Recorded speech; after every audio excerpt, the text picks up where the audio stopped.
wabarakatuh. Anak-anak sekalian yang sudah berhadir di sekolah kita ini, di lokal ini, pada pagi hari ini kita kembali belajar pelajaran agama. Anak-anak Bapak, ada yang belum hadir, nanti akan kita absen. Supaya absensi kita ini berjalan sesuai yang kita harapkan. Siapa yang tidak hadir dan siapa yang hadir.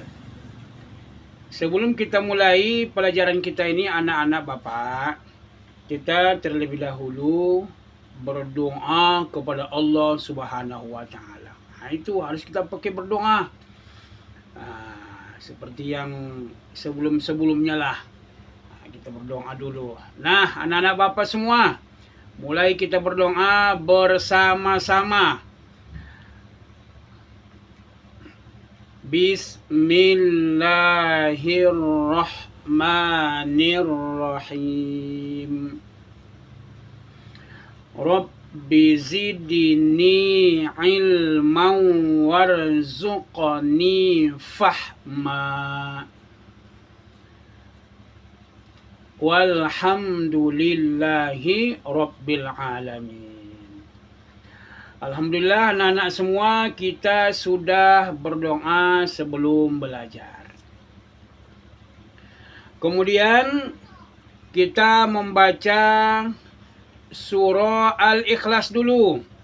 Ya, sebelum kita mulai pelajaran kita ataupun sebelum kita mengabsen, kita membaca surah Al-Ikhlas.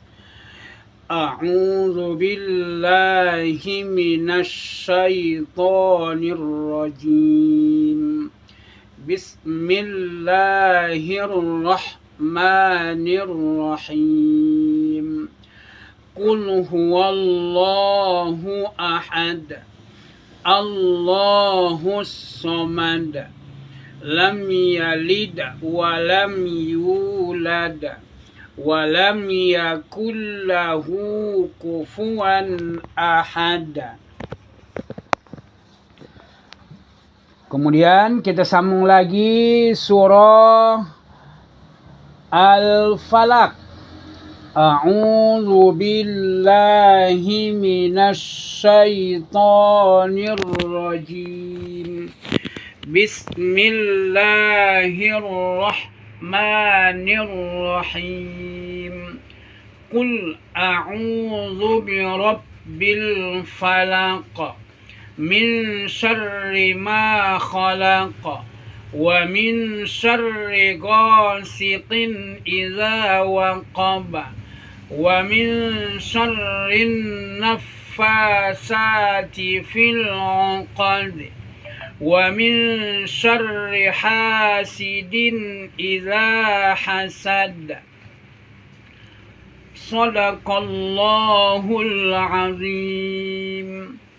Anak-anak Bapak seluruhnya, selesai kita membaca surah Al-Ikhlas dan surah Al-Falaq. Nah, mulailah kita absen dulu ya anak-anak. Yang pertama Rasid hadir. Yang kedua Raisa. Yang ketiga Lulu.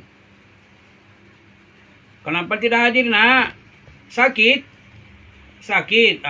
Mudah-mudahan Allah berikan kesembuhan kepadanya. Amin ya rabbal alamin. Nah, selesai kita nak mengabsen, maka kita masuk kepada pelajaran kita, pelajaran agama pada hari ini. Anak-anak Bapak semua buka pelajaran halaman 35. Sudah buka nak? Alhamdulillah. Di situ ada pelajaran kita tentang rukun-rukun sholat. Apa namanya nak? Ya bagus ya, rukun-rukun sholat. Rukun-rukun sholat itu sebagaimana Di dalam buku kita ada 17. Berapa nak? 17. Rukun-rukun solat. Yang pertama adalah niat. Ya, rukun-rukun solat ada 17. Yang pertama adalah niat. Yang kedua, diri bagi yang mampu. Yang keempat, membaca surah Al-Fatihah. Yang kelima, ruku. Yang keenam, tumaknina dalam ruku. Yang ketujuh, i'tidal. Yang kedelapan, tumaknina dalam iktidal. Yang kesembilan, tumaknina dalam sujud. Yang ke-11, duduk di antara dua sujud. Yang ke-12, tumaknina dalam dua sujud. Yang ke-13, tasyahud akhir. Yang ke-14, duduk dalam tasyahud. Yang ke-15, membaca sholawat Nabi dalam tasyahud. Yang ke-16, membaca salam. Yang ke-17, tertib. Anak-anak Bapak, ini kita perhatikan rukun sholat ada 17. Tapi ada sebagian kita tengok pula 13. Nah, ini kan pertanyaan anak-anak Bapak nih. Ada yang 13, ada yang 17. Sebenarnya anak-anak Bapak, rukun-rukun sholat itu jumlahnya itu sama. Nah, tinggal kalau yang 17 diceritakan, dijabarkan dengan mendetil seluruhnya, ya, seluruhnya. Nah, jadi kalau yang 13 itu tidak dicantumkan dia tumakninahnya, sehingga tidak ada jumlahnya 17. Paham anak-anak? Alhamdulillah. Nah, jadi jangan kita lupa lagi nak ya. Jumlahnya 17 walaupun 13. Tapi di situ sudah dijelaskan semuanya ada tumakninahnya. Kalau 13 berarti karena tidak ada disebutkan. Tetapi pelaksanaannya, keterangannya ada menjadi 17. Anak-anak Bapak, ada yang belum pandai sholat di sini? Ada? Oh, masih ada. Itu Rasid belum pandai nampaknya. Belum pandai nak? Oh, lupa-lupa. Ya kalau lupa-lupa bacaannya kita diam saja. Ya, kalau lupa bacanya kita diam saja. Lama-lama nanti kalau kita selalu sholat, bisa kita mengucapkan, bisa kita hafal. Kalau kita selalu sholat artinya kita mengulang-ulang. Kalau kita ulang-ulang, lama-lama bisa bacaan-bacaannya dan tahu pula mana rukun-rukun sholat. Anak-anak Bapak, rukun tahu enggak apa arti rukun? Tahu? Ada yang kurang paham? Begini. Rukun itu adalah pekerjaan sahnya atau sah suatu pekerjaan. Misalnya, kalau kita berpuasa, tidak ada yang kita kerjakan rukunnya tidak sah. Misalnya, kita makan sebelum imsak. Jangan kita makan setelah imsak sudah menahan.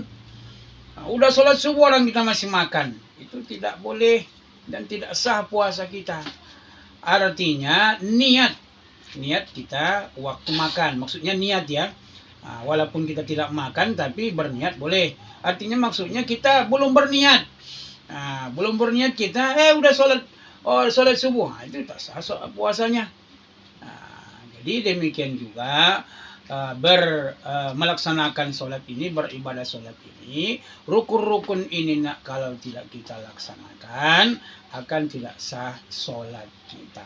Itulah yang namanya rukun. Lain lagi syarat. Lain syarat, lain rukun. Syarat itu artinya mirip-mirip dengan rukun.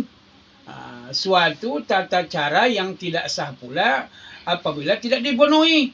Tinggal bedanya ada syarat, ada rukun.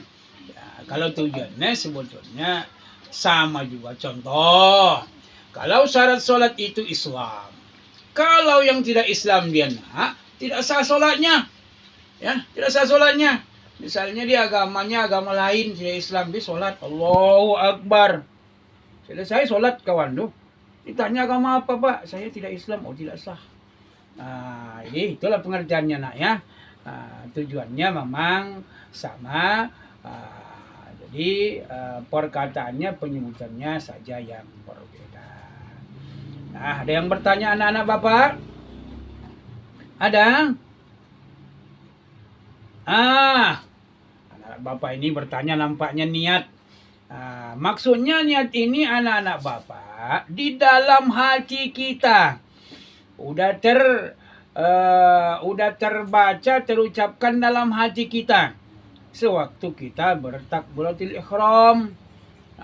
Kalau kita tidak ada niat sholat, ya, tidak ada niat sholat, maka sholat kita tidak sah. Ada lagi anak-anak? Oh, nomor terakhir tertib. Maksud tertib ini anak-anak Bapak, ini tata cara sholat kita itu harus dimulai dari niat. Ya, dari niat dulu, kemudian takbiratul ihram, kemudian berdiri bagi yang mampu, dan seterusnya. Itu namanya tertib. Ya, tertib kita sholat. Tertib ini kalau tidak dilaksanakan batal. Ya, batal ya.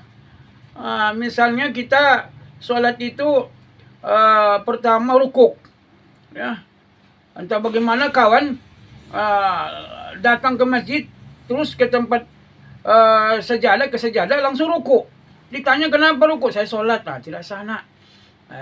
Atau kawan kita langsung dia dulu antara dua sujud. Ya. Jadi anak-anak Bapak sudah paham semua? Sudah paham? Alhamdulillah ya. Jadi harapan Bapak seluruhnya anak-anak yang hadir ini, mari kita selalu sholat. Kenapa? Karena sholat itu kewajiban kepada kita. Yang kedua, kalau kita sering sholat, rukun-rukunnya, syarat-syaratnya pun akan kita tahu. Dan semakin lancar pula bacaan-bacaannya. Ya, kalau kepengen anak-anak Bapak lancar bacaan sholat, ya sholat aja. Selalu sholat. Tapi kalau tidak sholat, ya Allah. Kalau tidak sholat, bagaimana mau lancar? Ini dia. Kalau tidak sholat, bagaimana mau lancar? Ya, jadi mudah-mudahan dengan pelajaran kita pada hari ini, kita mendapatkan ilmu yang baik dan mendapatkan hasil yang sesuai dengan pelajaran kita pada hari ini. Dan mudah-mudahan bermanfaat dan berguna serta berkah, dan anak-anak Bapak menjadi anak-anak yang soleh dan solehah.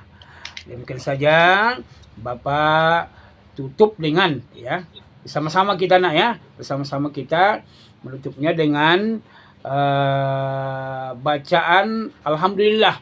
Kita ini kan mau selesai belajar nih, maka sama-sama kita baca dengan kita ucapkan dengan Alhamdulillahi Rabbil Alamin.